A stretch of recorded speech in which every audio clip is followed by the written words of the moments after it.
भजमन नारायण नारायण नारायण नारायण श्रीमन नारायण नारायण नारायण हरि हरि नारायण नारायण नारायण स्वामी नारायण नारायण नारायण मथुरा में प्रभु जन्म लियो है। मथुरा में प्रभु जन्म लियो है। गोकुल में पग धारायण हरि हरि गोकुल में पग धारायण श्रीमन नारायण नारायण नारायण स्वामी नारायण नारायण नारायण। लुगाके बिहारी लाल की जय। प्यारी साथ संगत जी, चलो गीता पाठ श्रवण करते हैं। हाँ जी। वसुदेव सुतं देवं कंस चाणूरमर्दनं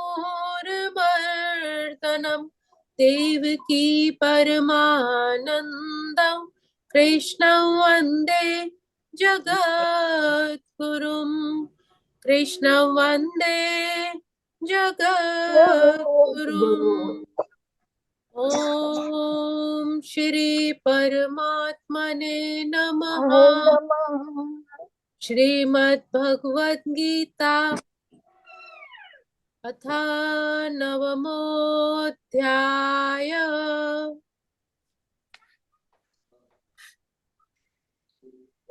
बापू जी की प्यारी सात संगत जी, हम 9वें अध्याय का श्रवण कर रहे हैं। श्लोक क्रमांक हमने 31 तक श्रवण किए थे। आज 32वें श्लोक का अध्ययन करेंगे। पिछले श्लोक से थोड़ा सा सारांश। 31वें श्लोक में प्रभु ने अपने मुखारविंद से उपदेश दिया कि ऐसा मनुष्य धर्मात्मा बन जाता है और स्थायी शांति को प्राप्त होता है। हे कुंती पुत्र, निडर होकर घोषणा कर दो कि ऐसा जो निरंतर मेरा नाम जपता है, मेरा ही चिंतन करता है, ऐसा भक्त कभी भी उसका विनाश नहीं होता। निरंतर जाप करने वाला, अविरल जाप करने वाला मेरे ही धाम पहुंचता है, चाहे फिर वो कितना ही दुष्कृति क्यों ना हो। अगर उसका मन मेरे चिंतन में लगा तो उसके सारे पाप धुल जाते हैं और वो शुद्ध होकर कभी भी पतन नहीं होता। उसकी शुद्धि जब मन और तन से हो जाती है तो फिर वो मेरे ही शरण में आता है। इसी संदर्भ में अगला श्लोक, श्लोक क्रमांक 32। माम हि पार्थ व्यपाश्रित्य ये स्युः पापयोनयः स्त्रियो वैश्यस्तथा शूद्रास्तेऽपि यान्ति परां गतिम्। बहुत ही सुंदर श्लोक। अब प्रभु आगे अपने मुखारविंद से कह रहे हैं कि हे पार्थ, जो लोग मेरी शरण में आ जाते हैं, जो सच्चा भक्त मेरी शरण ग्रहण करता है, वो भले ही निम्न जन्मा मतलब बिल्कुल छोटी जाति का कोई स्त्री, कोई वैश्य, कोई व्यापारी, शूद्र ही क्यों ना हो, वो मेरे परम धाम को प्राप्त करता है। अर्थात भगवान कह रहे हैं कि कोई जाति का बंधन नहीं, कोई निम्न भी जाति का हो, कोई वैश्य हो, कोई शूद्र हो, कैसा भी हो, कोई धर्म, कोई जाति का बंधन नहीं, किसी भी ये भौतिक जीवन कहीं पर भी विभाजन नहीं, किंतु सिर्फ उसके हृदय में मेरा चिंतन होना चाहिए। भगवान कहते हैं कि जो दिव्य भक्ति में लगे रहते हैं वो फिर किसी भी जाति के हों, मुझे ही मेरे परम धर्म, मेरे ही परम धाम के अधिकारी हैं। कि अधम योनि के चंडाल भी शुद्ध भक्त हो सकते हैं, वो भी शुद्ध हो जाते हैं अगर भक्ति शुद्ध भक्ति भाव से की जाए।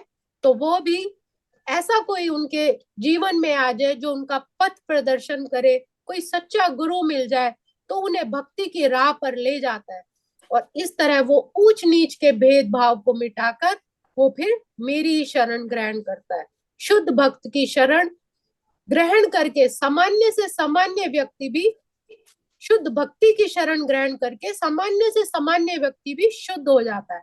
अर्थात कोई किसी न किसी का जब ऐसे जीवन में प्रकाश हो जाए, कोई ऐसा सच्चा सतगुरु मिल जाए, किसी की ऐसी शरण मिल जाए, सत्संग कोई ऐसा मिल जाए, तो जिसके कारण उसका मन, चाहे वो कुटिल हो या किसी भी जाति का हो, धर्म का हो, निम्न जाति का हो, उसके जीवन में जब ऐसा सतगुरु आ जाता है तो फिर उसके सात्विक गुणों की वृद्धि हो जाती है। मनुष्य के अंदर सात्विक, राजसी अर्थात रजोगुण और तामसी, वैश्य, शूद्र तीनों ही स्वभाव की प्रकृति होती है। कहने का भाव है कभी हमारा मन बहुत ज्यादा भक्ति में लगता है तो उस वक्त सात्विक जो है, ब्राह्मण जो तत्व है, उसकी प्रधानता रहती है, उस गुण की प्रधानता रहती है। कभी हमें पैसा, आज समाज में प्रतिष्ठा, आज थोड़ा आनंद लेते हैं, आज ये काम करते हैं, पैसा कमाना है, घर गृहस्थी के काम करने, जो क्षत्रिय प्रवृत्ति, तो रजोगुण की कभी प्रधानता हो जाती है। और कभी कभी मनुष्य में तामसिक प्रवृत्ति की, कि आलस, निद्रा, की बस सिर्फ वही करना है। तो ये सभी गुण एक ही मनुष्य के अंदर है, लेकिन इनमें भी निम्न जो होता है वो चंडाल है। चंडाल की योनि भगवान कहते हैं कि सबसे नीच में होते हैं, वो पापी कुल में जन्म लेते हैं। लेकिन सामान्य रूप से उच्च कुल वाले भी इन निम्न कुल में जन्म लेने वालों की संगति नहीं करते। क्या इसको सिंपल भाषा में हम समझते हैं कि जैसे रावण के पिता थे विश्रवा, वो एक ऋषि थे। ऋषि एक अच्छा मतलब कुल माना जाता है, लेकिन उनकी संतान थी रावण, जिसने अपने कुल का नाश किया। और जहां, और उसी का भाई था विभीषण, जो श्री राम के अनुयायी था। तो कुल में, निम्न कुल या उच्च कुल में लेने पर भी अगर वो परमात्मा की भक्ति कर सकता है तो उसको परमात्मा जरूर अपनी शरण में लेते हैं। और अगर हम हिरण्यकश्यप का ले उदाहरण, तो वो राक्षस कुल में था, लेकिन उसकी संतान प्रहलाद थी। तो भगवान कहते हैं कि उच्च कुल या निम्न कुल से फर्क मुझे नहीं पड़ता, मुझे सिर्फ प्रेम और भक्ति चाहिए। अगर शबरी की बात करें, शबरी भी एक बहुत ही भिल्ली जाति की थी, नीच कुल से ही थी, कोई समाज में या उसको आश्रम में जाना उसका वर्जित था। लेकिन साधु जब महर्षि उनके जीवन में आए तो उसका भी उद्धार हो गया, श्री राम उनके खुद मिलने आए। तो भगवान कहते हैं मुझे जाति से कोई लेना देना नहीं, चाहे वो निम्न हो उच्च हो, उसके मन में सिर्फ मेरा सिमरन होना चाहिए। इसीलिए भगवान कहते हैं कि सामान्य रूप से उच्च कुल वाले निम्न कुल में जन्म लेने वालों की संगति नहीं करते, चाहे वो किसी भी जन्म में, किसी भी कुल में जन्म ले, लेकिन अगर उसकी भक्ति अच्छी है तो निम्न कुल उच्च कुल से फर्क नहीं पड़ता, ऐसी उसको भावनाएं विचलित नहीं करती।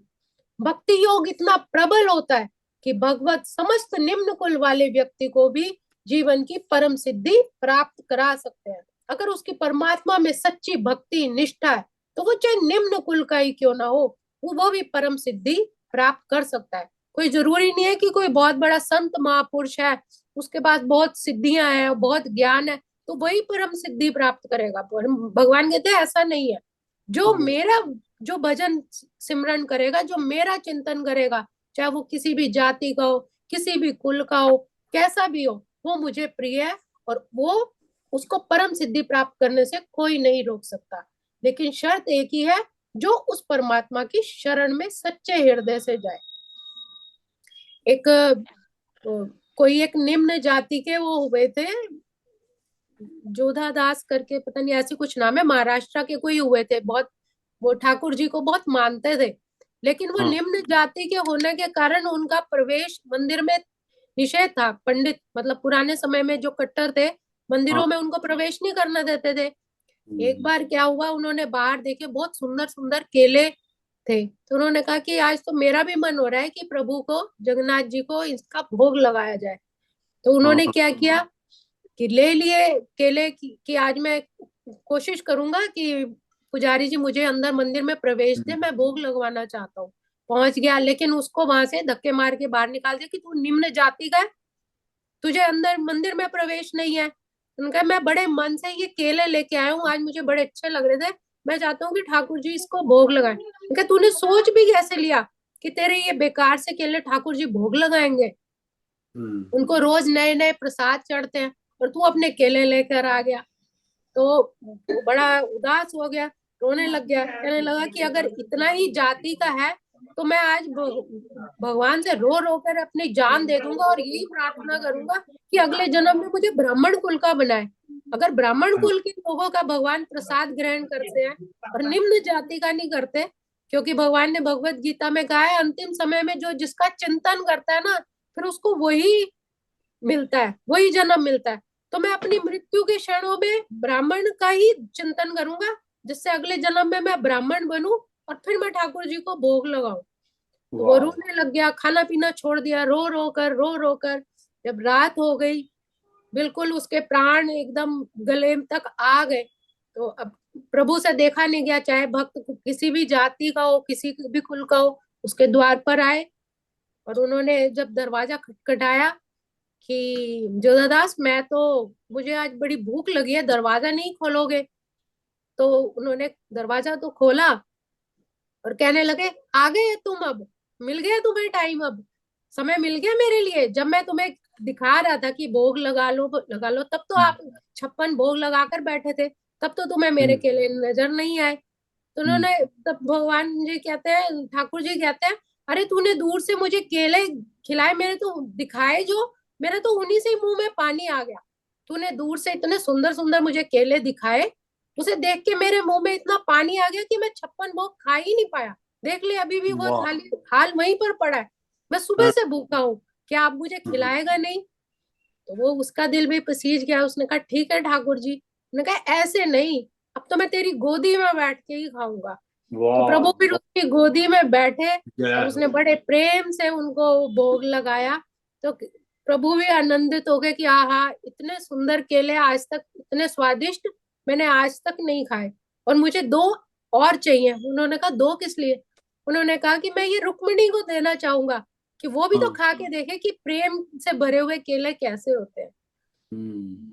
तो कहने का भाव है, मतलब ये छोटा सा भागवत में वृतांत आता है कहीं, तो कहने का भाव है कि जहाँ प्रेम होता है वहां सब चीजें, भगवान अपने सब रूल रेगुलेशन नियम तोड़ देते हैं। कोई सूची झूठी चीज का नहीं परहेज करते, शबरी के झूठे बेर खा लिए। तो ये सब प्रेम की बात होती है कि जहाँ प्रेम प्रभु का मिलता है, चाहे वो उच्च जात हो नीच जात हो, प्रभु दौड़े चले आते हैं। बस हमारी रसखान जी का भी आता है ना चाहिए। संगीता, रसखान जी को भी अंदर नहीं जाने दिया था, तो जो उन्होंने उनके लिए सिले थे ना वो जो ड्रेस, तो वही वो अपने आप वो पहने हुए थे, तो हैरान हो गए थे। मतलब रसखान जी को भी अंदर भगवान कृष्ण के नहीं जाने दिया था। कोई हो हिंदू मुसलमान से, तो सभी उनके बच्चे ही तो हैं आज इस सब उनके बच्चे हैं, बिल्कुल ठीक, इसीलिए उनको बच्चे उनके। रोजी ने एक भजन सुनाया था भी, हम उसके एक ही पिता है, तो फिर हम पराया कौन है, कौन पराया है? हम तो अरदास में पढ़ते ही है ना, तो बच्चे तुम मात पिता हम बारक तेरे, तुम्हारी कृपा में सूख गनेरे। वही तो मालिक है, वही है, जिस रूप में उसको पाना है सोचेगा, वो उसी रूप में दर्शन दे देंगे। तो आज के श्लोक को हम यही विराम देंगे। ओम श्री कृष्णार्पणमस्तु। हरे नमः, हरे नमः। श्री कृष्ण गोविंद हरे मुरारे, हे नाथ नारायण वासुदेव। श्री कृष्ण गोविंद हरे मुरारे, हे नाथ नारायण वासुदेव। पित मात स्वामी सखा हमारे, हे नाथ नारायण वासुदेव। श्री कृष्ण गोविंद हरे मुरारे, हे नाथ नारायण वासुदेव, हे नाथ नारायण वासुदेव। बुलवा के बिहारी लाल की जय, मेरे सतगुरु महाराज की जय। वाह जी वाह, बहुत सुंदर। मर्जी दिखाऊंगी कि तो सुनाਉਂਦੀ है कोड़ो सुनाਉਂਦੀ है सार गीता दा। आप भी कोई सारा सुना दे, पढ़ के भी दस दे थोड़ा, दर्शन कराओ। हाँ जी, ਜਿੱਦਾਂ ਆਪਾਂ ਗੀਤਾ ਜਿਹੜੀ ਦਰਬਾਰ ਚ ਪੜ੍ਹੀ ਦੀ ਉਹ ਚ ਇਕੱਲੇ 18 ਅਧਿਆਏ ਆ, ਉਹਨਾਂ ਚ ਏਦਾਂ ਸਾਰ ਨਹੀਂ ਹੁੰਦਾ ਪੂਰਾ ਵੀ ਕਿਹੜਾ ਹੈ ਸਾਰ ਏਦਾਂ। ਉਹ ਮੈਂ ਹਾਂ ਨਹੀਂ, ਪੁੱਛਦੀ ਸੀ ਕਿ ਸਾਰ ਉਹ ਮੇਰੇ ਖਿਆਲ ਤੁਸੀਂ ਉੱਥੇ ਉਹ ਵਾਲੀ ਪੜ੍ਹਦੇ ਹੋ ਜਿੱਥੇ ਅਖੀਰ ਤੇ ਅਧਿਆਇਆਂ ਦੇ ਉਹ ਦਿੱਤਾ ਹੈ, ਮਹਾਤਮ ਵੀ ਦਿੱਤਾ ਹੈ, ਉਹੀ ਪੜ੍ਹਦੇ ਹੋ ਨਾ? ਹਾਂਜੀ ਹਾਂਜੀ ਹਾਂ, ਉਹੀ ਜਿਹਦੇ ਉਹ ਨਾਲ ਥੋੜਾ ਮਹਾਤਮ ਛੋਟੀ ਗੀਤਾ ਹੈ, ਇਹ ਵੱਡਾ ਹੈ, ਥੋੜਾ ਜਿਹਾ ਡਿਟੇਲ ਚ ਹੈਗਾ। ਉਹ ਦਿਖਾ ਦਿਓ, ਦਰਸ਼ਨ ਕਰਾ ਦਿਓ ਆਪਣੇ ਕਿਹੜੀ है। मैं एक मिनट, मैं बैकग्राउंड हटाती हूँ ना, फिर दिखे। हाँ, बैकग्राउंड हटा के दर्शन होंगे। वाह जी वाह, चलो ठीक। हरलगन केड़ा सुना रहे हो आज? ਤੁਹਾਡਾ ਨੰਬਰ ਹੈ, ਫਿਰ ਇਸ ਤੋਂ ਬਾਅਦ ਨਹੀਂ ਅੱਜ हाँ जी ਅੱਜ ਤੁਸੀਂ ਸੁਣਾ ਦਿਓ, ਕੱਲ ਸੁਣਾ ਦੂੰਗੀ ਮੈਂ ਕੋਈ। अच्छा अच्छा, मैं तो ਅੱਜ ਸੁਣਾ ਟਾਈਮ ਬੈਠਾ, ਮੈਂ ਤਾਂ ਸੁਣਾ ਬੈਠਾ ਜੀ। ਮੈਨੂੰ ਜੇ ਸਮਾਂ ਹੈਗਾ ਤਾਂ ਆਪਾਂ ਹੋਰ ਵੀ ਸੁਣਾ ਸਕਦੇ ਹਾਂ। संगीता मैंने वो भेज दिया, अभी आपको भी भेज दिया है। ਸੱਚ ਮੈਂ ਉਹ ਆਰਤੀ ਭੇਜੀ ਸੀ ਅੰਕਲ, ਤੁਸੀਂ ਜਿਹੜੀ ਕਹੀ ਆ ਉਹ ਦੇਖ ਲਿਓ ਇੱਕ ਵਾਰੀ। अच्छा ओम ओम है आपका दिल मेरा, वो मैंने भेज दिया है ठीक आपको। है। ਅੱਛਾ, ਆਰਤੀ ਦੀ ਗੱਲ ਹੋਈ ਨਾ ਇੱਕ ਵਾਰ, ਕਦੇ ਆਪਣਾ ਹਰਲਗਨ ਜੇ ਲਾਂਬੜਾ ਸਾਹਿਬ ਜਾਣਦਾ ਹੋਏ ਨਾ ਤੁਹਾਨੂੰ, ਲਾਂਬੜਾ ਸਾਹਿਬ ਦੀ ਆਰਤੀ ਬੜੀ ਅੱਛੀ ਹੈ, ਓਂਕਾਰ ਵਾਲੀ ਆਰਤੀ। ਅੱਛਾ, ਥੋੜਾ ਜਿਹਾ ਪਿੱਛੇ ਕਰੋ, ਥੋੜਾ ਜਿਹਾ ਦੂਰ ਕਰੋ ਇਹਦੇ ਤੋਂ। अच्छा, ये है, जयकारा लगाओ एक। अच्छा, ये वाली है ਤੁਹਾਡੇ ਕੋਲ, ठीक है। आहो, श्रीमद भगवत ਆਪਣੇ ਕੋਲ ਛੋਟੀਆਂ ਹੈਗੀਆਂ ਨੇ ਦਰਬਾਰ ਵਿੱਚ। महाराज ज्ञानानंद जी कुछ ਦੁਬਾਰਾ ਦਿਖਾਓ, ਦਿਸੀ ਨਹੀਂ। नहीं नहीं, ये हमारा ज्ञानानंद जी दी है, थले ज्ञानानंद जी का तो नहीं है। संगीता आपका म्यूट है, संगीता म्यूट है आपका। ये स्वामी राम सुखदास जी हैं, उनकी लिखी हुई है, काफी मतलब डीप है ये। राम सिंहदास जी ने दर्शन किए वृंदावन। अच्छा, हाँ जी, वाह, इसमें बहुत डिटेल है, मतलब बहुत गूढ़ है। मैं उसको थोड़ा सिंपलीफाई करके बताती हूँ, ऐसे फिर समझ नहीं आती। बहुत अच्छे संत।